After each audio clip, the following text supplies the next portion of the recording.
Hi, I'm Ken Howard, and welcome to the Gay Therapy LA podcast. Today, I want to talk about finding Mr. Right in gay men's dating, the 6 lights theory. Now, let me explain. In my private practice as a psychotherapist who specializes in working with gay men and gay male couples for a long time, since 1992, I come to notice some consistent patterns in what drives conflict, either between long-term couples or a couple who recently met each other and they're trying to establish a relationship.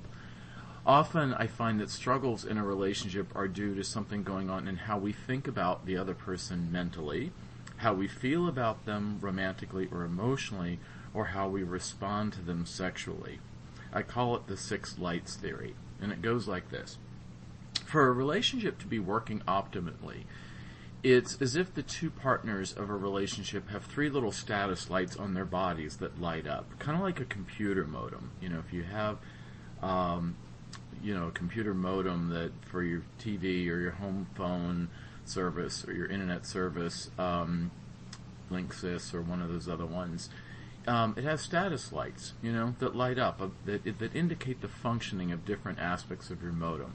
And I think people are kind of like this. We have one of these lights on our head indicating how we are responding to our partner rationally and if they stimulate us mentally.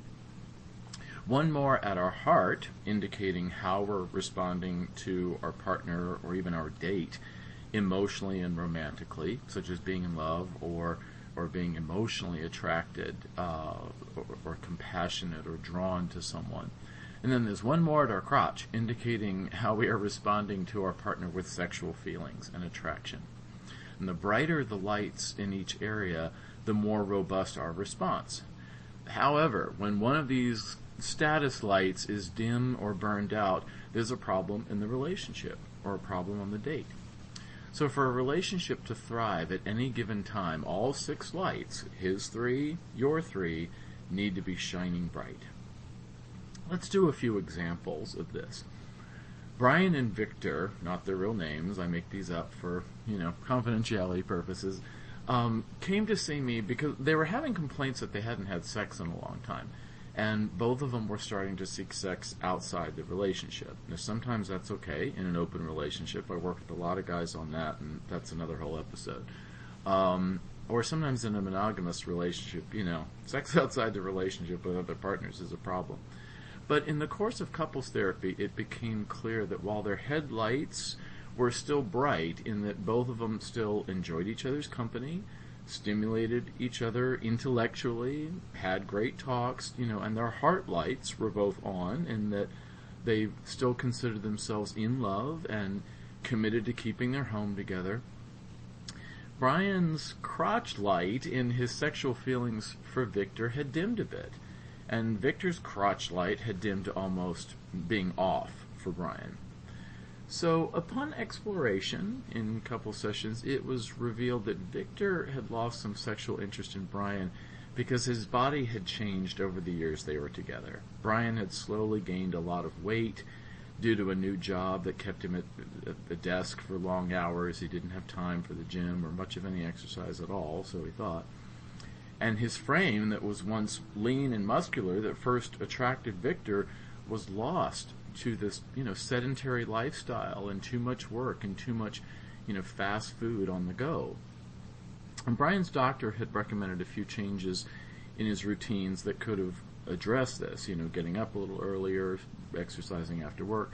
But Brian just kind of ignored this advice. Victor was too embarrassed to come out and say why he was avoiding sex with Brian, but since they had committed to be monogamous, eventually he had to be frank with Brian that Brian's weight gain bothered him. He committed to having sex with only Brian. He did not commit to celibacy. So finally Victor had to explain the reason for the infrequent sex. And once Brian heard this, he went on a simple diet and an exercise plan, not only out of consideration for Victor, but, for his own health too. And after some couples therapy focused on sexuality, because I do sex therapy too, sex therapists for gay men are exceedingly rare, but I am one. But after some focus on sexuality in sessions, sex resumed, between Victor and Brian, and the lights were burning bright again. Another client example involved Christopher and his attempts at dating. The latest was with Chad, with whom he met online, and they went to meet for coffee. And during the coffee date, Christopher was fascinated with Chad's, sculpted body and this, movie star hunk jawline. He found Chad funny and charming, but he also found Chad to be, in Christopher's words, dumb as rocks. Chad made grammatical errors in his speech, didn't know anything about current events, made strong statements of opinion based on things that Christopher knew to be factually false. And so in this case, Christopher's crotch light and his heart light were burning bright, but the headlight was just not happening. Christopher kind of left it at one coffee date, plus a one-night stand, but, the relationship never really took off, because for Christopher, that headlight was just not turned on for Chad. Let's take another one. Jack went on a dinner date with Joe and found him to be intellectually stimulating, fascinating him with stories of his work as a journalist. And Jack found Joe kind of sexy, too. He continued like this. They went on several dates, and Jack was fascinated and somewhat attracted to Joe, too.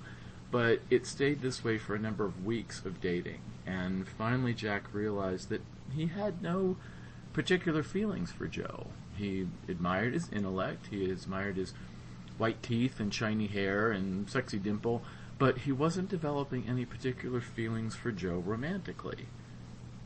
So for Jack, the crotch light and the headlight was on, but the heart light was dim. He realized, soon after that all three lights actually were burning bright every time he talked to Mark, a guy who worked one floor below Jack in his office building. And he couldn't wait to use the elevator in the morning, hoping he would run into Mark, kind of accidentally. So finally, on their first lunch date, Jack sensed that those three lights were on for Mark too. And then Jack later became partners with Mark, and his headlight for Mark started to flicker just a little bit when Mark wanted to paint the living room a hideous shade of green. And sometimes the lights can flicker a bit, just like on a modem, but sometimes they can remain strong. So let's talk about this. What's your situation? When you think of the relationship that you're in, or might be entering with a new partner, or a date you just had, or maybe even going out on a date soon, what's happening with your three lights? What do you believe is happening with your partner's lights? If you're in a relationship and it's having trouble, which of the 6 lights are dim or burned out?